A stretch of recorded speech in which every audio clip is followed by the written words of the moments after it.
Come with me as I make my first bouquet of summer. Well, okay, technically I guess it's not quite summer yet, but to me these are summer flowers. The flowers that I'll be using today are what we call shoulder season flowers. They kind of grow between spring and summer. They can overlap both seasons. And the reason they're blooming now is because they did not bloom when they were supposed to earlier, and I'll tell you more about that later. Today I'll be using Orlea, Silene Blushing Lanterns, Chamomile, which is one of my very favorite flowers. I've done a weird little switch over to loving daisy flowers now. Larkspur. The greenery will be basil. This is regular Genovese basil. Bells of Ireland.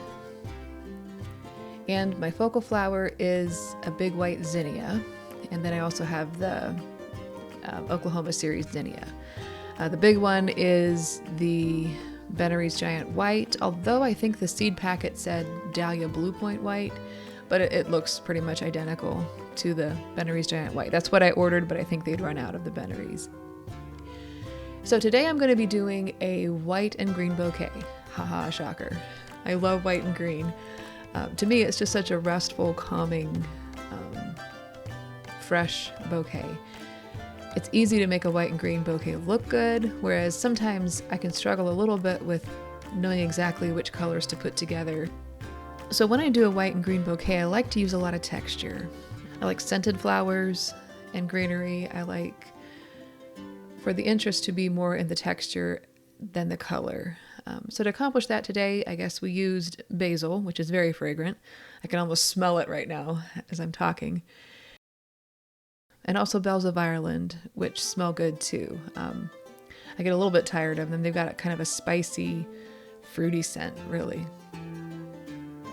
And if you can see here, I've left some of the tiny leaves on closer to the top. I don't mind those leaves, but they've got kind of an annoying leaf pattern that grows on them. Annoying, whatever. It's what they need to grow. But I end up usually cutting most of the leaves off, especially since these were a little bit far gone and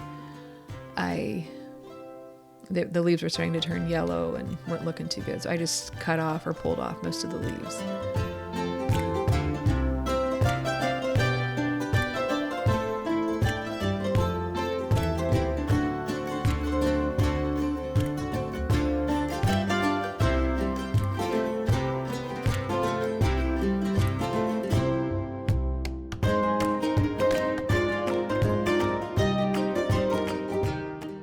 I usually like to start my arrangements by doing a lot of greenery first, kind of setting the shape and the structure. I don't always do that, but it's kind of my comfort zone there, so that's what I'm doing this morning. This is the first bouquet I have made in a long time. Last year I didn't have any flowers in the garden, and I'm a little bit rusty, so...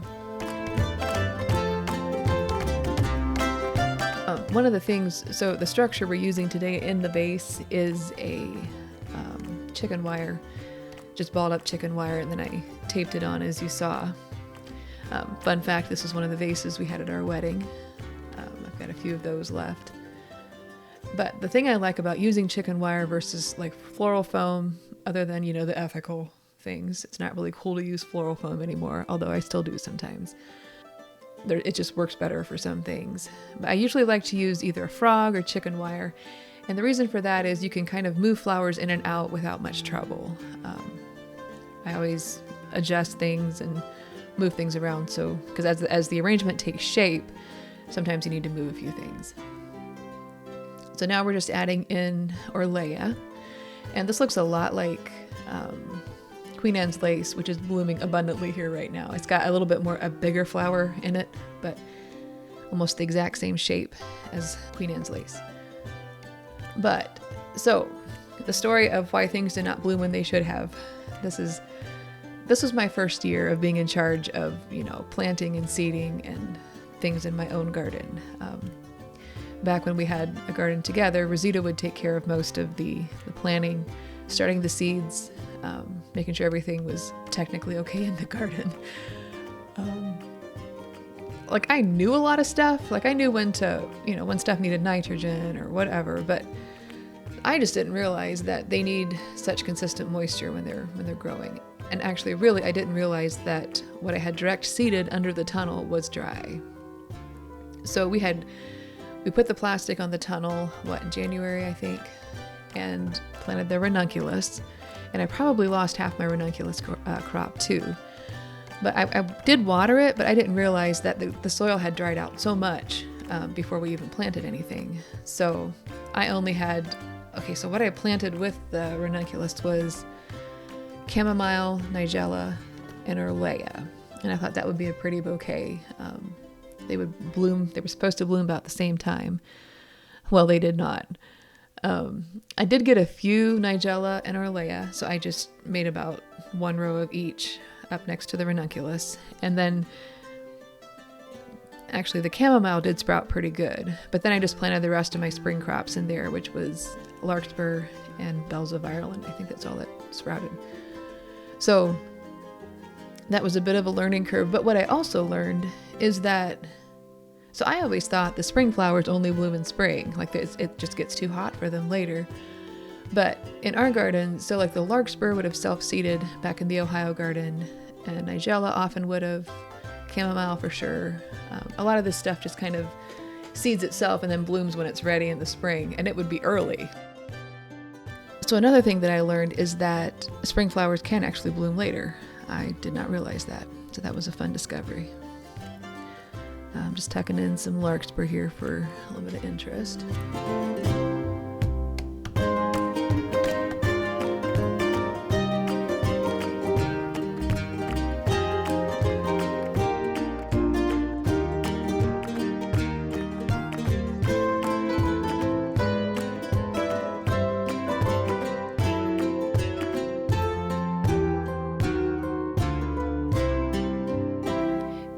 So it's been quite dry this spring. We had a little over 3 weeks, I think, where it didn't rain at all.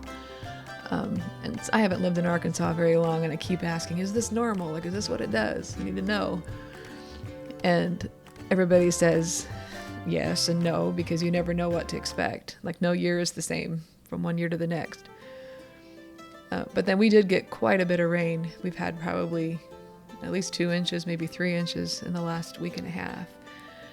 So the effect of, I haven't staked a single flower in my garden yet, and I don't even know if I'll get there, but the effect of that is all the chamomile flopped, and so it's kind of growing at an angle now. So that's a little bit unique to work with there.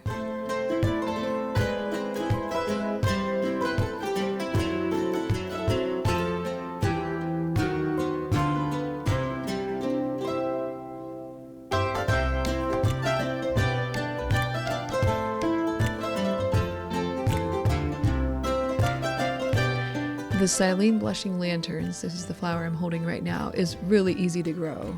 And I think it's actually supposed to be a perennial. It might be a little bit of it's a sketchy perennial because I think ours didn't always come back, but super easy to grow, and it's fun to work with in bouquets. Now, I do find that the flower head is quite full, so sometimes you have to cut it down a little bit for it to look good. But we like to use it for a twinkle flower. And it will go, like it blooms in spring and it will go most of the summer if you keep it cut back.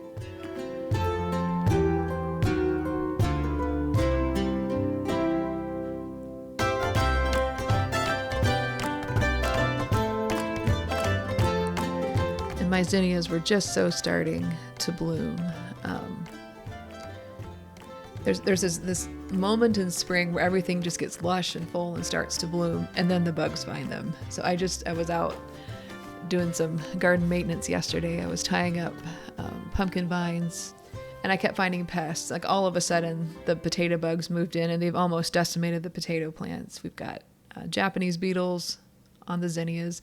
They haven't done a lot of damage yet, so and we had hornworms on the tomatoes.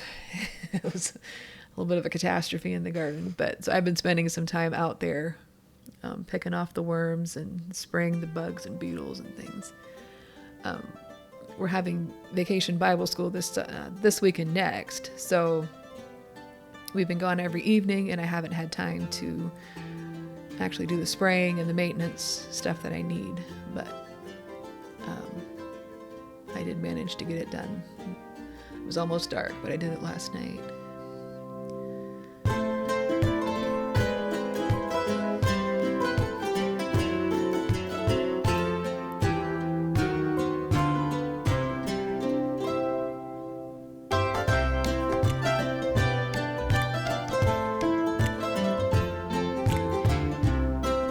There usually comes a point in the summer where I am just done with the garden, just done. When it gets hot and things just sort of get out of control, and I don't know. This year is really about learning how stuff grows, what grows when, if I can grow certain things here in Arkansas, how well they do. So I do want to, I hope that I can keep it up for most of the, like just keep at it even if I don't want to go out.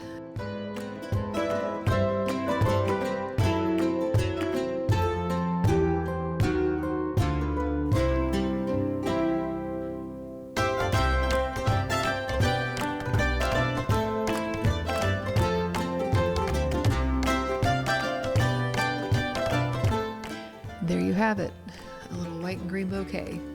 And this is stuff that's very easy to grow. So if you want the recipe for this bouquet, I will list all of the ingredients below and you can get it there.